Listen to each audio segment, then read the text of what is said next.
स्वागत है आप सभी का मूर्ति नॉलेज में। और आज हम लोग शुरू करने वाले हैं उपभोक्ता की बचत की माप। तो उपभोक्ता की बचत की माप के संदर्भ में दो विचारधाराएं हैं। तो शुरू करते हैं।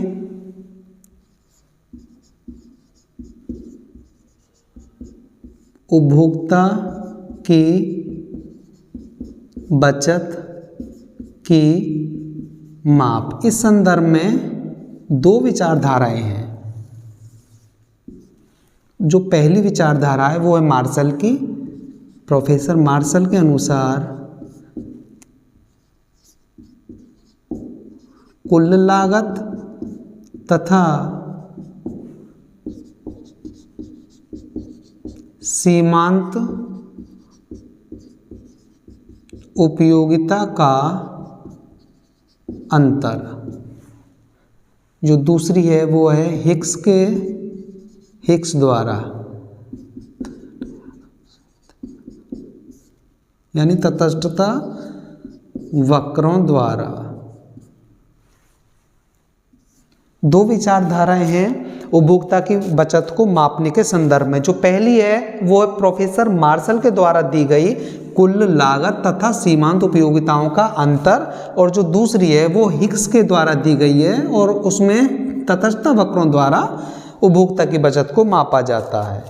तो हम लोग जो पहले सॉल्व करने वाले हैं वो मार्शल की विचारधारा को हम लोग सॉल्व करने वाले हैं। तो मार्शल ने एक फॉर्मूला दिया था, वो है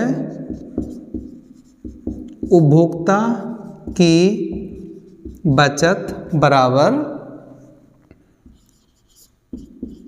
कुल उपयोगिता माइनस प्रति इकाई कीमत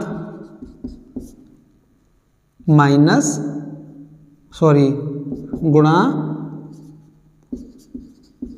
उपभोग की गई कुल इकाइयाँ। उपभोग की गई कुल इकाइयाँ। इस फॉर्मूले को शॉर्ट में हम इस तरीके से भी लिख सकते हैं, उपभोक्ता की बचत बराबर TU माइनस P गुणा Q। तो इस तरीके से भी हम इस फॉर्मूले को शॉर्ट में लिख सकते हैं यहाँ पर इस तरीके से।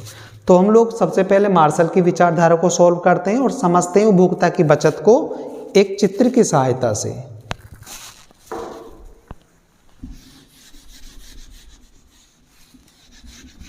इस फॉर्मूले को हम लोग ऊपर लिख लेते हैं अध्ययन की सुविधा के लिए।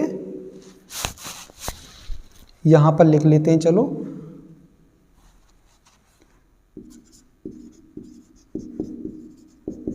उपभोक्ता की बचत बराबर TU माइनस कोष्टक में P गुणा Q, ऐसे। अब इसे एक चित्र की सहायता से समझने की कोशिश करते हैं इस डायग्राम को। उपभोक्ता की बचत को समझेंगे अब हम। दो अक्ष होते हैं, O एक्स अक्ष और O वाई अक्ष। ये तो हो गया एक्स अक्ष और ये हो गया वाई अक्ष। तो यहाँ पर तो हम शो करेंगे संतरों की इकाइयाँ, यानी उपभोक्ता जिन वस्तुओं की इकाइयों का उपभोग कर रहा है, और यहाँ दर्शाएंगे उनकी कीमत और उपयोगिता को इस तरीके से। तो यहाँ पर कीमत P1 P2,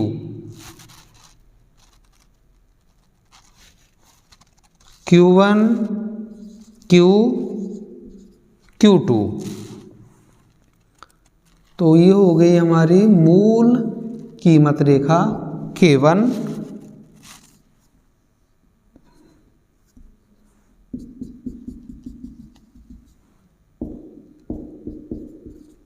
K2, K। यानी ये जो हैं ये वस्तु की ये कीमतें, ओपी OP1 OP2 और ये P2 और K2 P1 K1 P और K ये मूल्य रेखाएं हैं। जिन वस्तुओं का उपभोग किया जा रहा है ये उनकी मूल्य रेखाएं हैं।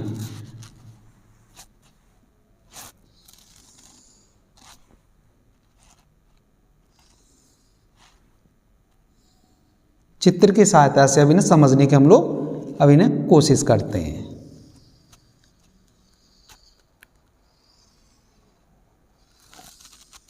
ये DD रेखा है जो इन वस्तुओं के उपभोग से प्राप्त होने वाली उपयोगिता को शो करती है।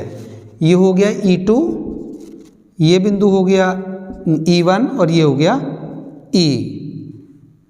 यहाँ पर थोड़ा सा हम इसे पॉइंट कर देते हैं ताकि आसानी से समझ में आए। तो अब देखना है कि जो उपभोक्ता है पहले OP कीमत पर सेब की OQ इकाइयों का उपभोग करता है, यानी OP कीमत पर सेब की OQ इकाइयों का उपभोग करता है। तो इस फॉर्मूले के अनुसार अगर हम देखें तो जो उपभोग हो रहा है वो OP1 कीमत पर वस्तु की OQ इकाइयों का उपभोग हो रहा है इनटू OQ, जो कि बराबर है P1 E1 Q के बराबर है। अतः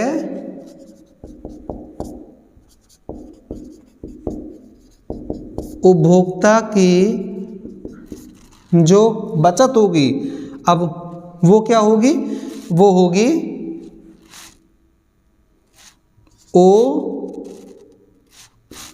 OQ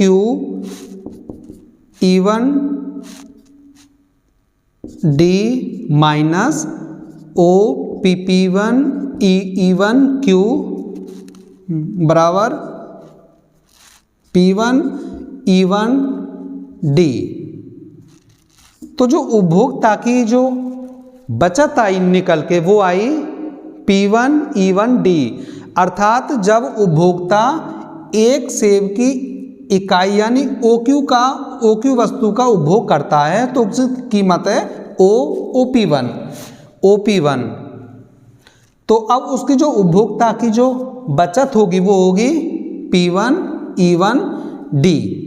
तो उपभोक्ता की बचत उसकी यहाँ से इस वाले पॉइंट से यहाँ तक और यहाँ तक उसकी बचत हो गई, यानी P1 E1 D तक, जो कि इस फॉर्मूले के अकॉर्डिंग यहाँ पर दिखाया गया है, उपभोक्ता की बचत को दिखाया गया है। और यहाँ पर जो एक सेब की इकाई का जो मूल्य है वो P1 आंका गया, उसकी जो मूल्य रेखा है वो P1 K1 है।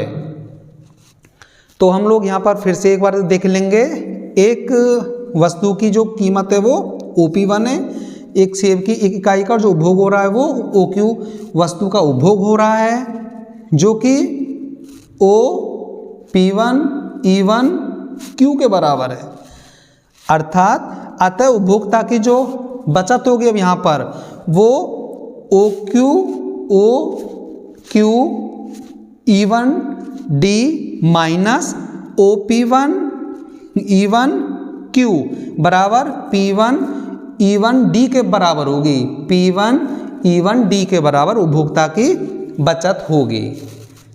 अब मान लीजिए कि यदि उपभोक्ता कीमत में परिवर्तन करता है, अब यानी उपभोक्ता वस्तु के व्यय में कुछ परिवर्तन करता है, अब वह वस्तु की OQ कीमत ना खरीद कर अब वह वस्तु की OQ1 मात्रा का उपभोग करता है, OQ1। तो OQ1 पर वह अब इसकी बढ़ जाती है कीमत, तो कीमत बढ़ने पर OQ पर वह OP2 यानी वस्तु की कीमत बढ़ने पर OP2 कीमत हो जाती है। तो अब वह वस्तु की OQ Q1 मात्रा को उपभोग करता है, OQ1। तो यहाँ पर जो उपभोक्ता की जो वो आएगी बचत, अब वो क्या होगी, P2E2D, यानी OP2 कीमत पर जो उपभोग हो रहा वस्तु का वो OQ। तो यहाँ पर जो उपभोक्ता की आएगी बचत वो आएगी P2E2D, जो कि सबसे कम है, जो कि सबसे कम है। और यदि अब कीमत OP2 से घटकर यदि OP हो जाती है, OP, तो अब वह उपभोक्ता वस्तुओं के उपभोग पर या वस्तुओं को अधिक मात्रा में वह खरीदने लगता है। तो इस बिंदु पर यानी OP कीमत पर उपभोक्ता OQ2 मात्रा का उपभोग करता है। और यहाँ पर जो उपभोक्ता की बचत है वो है यानी OP, शायद यहाँ पे देख लेते हैं, OP कीमत है और OQ2 मात्रा का उपभोग करता है। तो जो उपभोक्ता की बचत आएगी यहाँ पर वो आएगी यहाँ पर PED, PED जो कि सबसे अधिक है, सबसे अधिक है। आप लोग देख पा रहे हैं, यानी जो तीनों कीमत दी हुई है और जो मूल्य रेखाएं दी हुई हैं और उपभोग की जाने वाली वस्तु की इकाइयां को यहाँ पर शो किया गया है। तो सभी से जो उपभोक्ता की बचत आंकी गई है वो कुछ इस तरीके से आंकी गई है। तो जो सबसे अधिक उपभोक्ता की जो बचत हो रही है वो सबसे कीमत के जो सबसे कम कीमत है उस पर उपभोक्ता की बचत सबसे अधिक हो रही है, अर्थात OP पर। देखिएगा यहाँ पर जब वस्तु कीमत है OP तो उपभोग उसने बढ़ा दिया OQ2 तक। तो यहाँ पर PED के बराबर उपभोक्ता की बचत हुई, PED। देखिएगा यहाँ से यहाँ तक और यहाँ तक की जो उसकी बचत है वो उपभोक्ता की सबसे अधिक बचत हो रही है। और यदि कीमत के बढ़कर OP से OP1 हो जाती है तो वह उपभोगी वस्तु का घटाकर OQ कर देता है। और यहाँ पर जो उपभोक्ता की बचत हो रही है वो हो रही है ये इतनी, P1E1D, P1E1D के बराबर, जो कि OP कीमत से काफ़ी कम है। और यदि कीमत OP1 से बढ़कर OP2 हो जाती है तो उपभोग भी OQ से घटकर OQ1 हो जाता है, अर्थात वो अब उपभोक्ता की बचत होगी P2E2D, P2E2D, अर्थात सबसे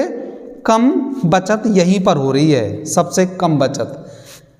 तो ये था मार्शल के कुल लागत तथा सीमांत उपयोगिताओं के अंतर द्वारा उपभोक्ता की बचत चित्र की सहायता से जैसे समझाया गया है। उम्मीद करते हैं अच्छे से समझ आया होगा। नेक्स्ट वीडियो में हम लोग हिग्स का जो तटस्थ वक्रों की सहायता से उपभोक्ता की बचत की जो माप है उसे लेकर आएंगे हम लोग।